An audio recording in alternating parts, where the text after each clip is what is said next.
Peace rests in God's control.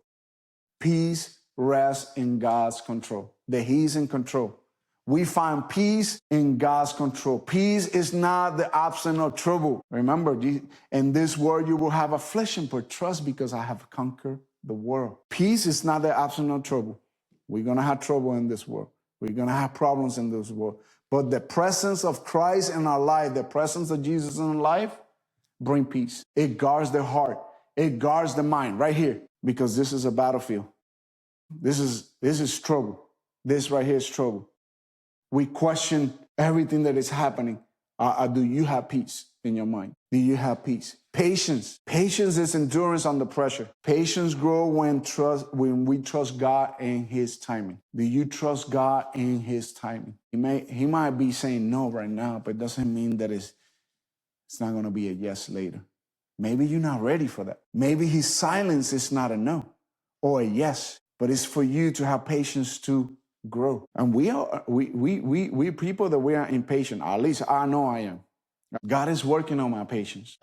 God is working on my patience. But a patient often reveal unbeliefs. And don't get me wrong, I believe in God and I love God. But there's things that because I don't see it happening in the moment, I get desperate. I'm like, God, what's happening? Gotta work on that. I have to endure. Don't let pressure bring you down. Don't let pressure put you in a place of unbelief. Kindness and goodness. Kindness and goodness is love in action.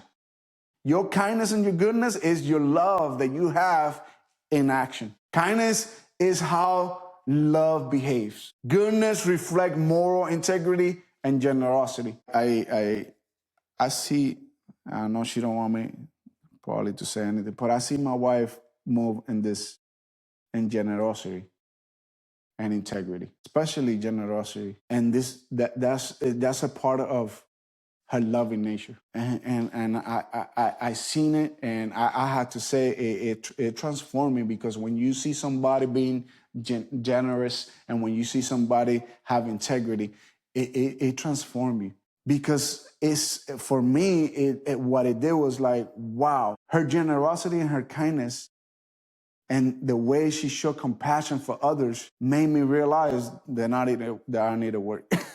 That I needed to be transformed, that I needed to change things in my life, that I needed to start being a giver, that I needed to start being intentional, that I needed to start doing things the way God intended, because I was never like that.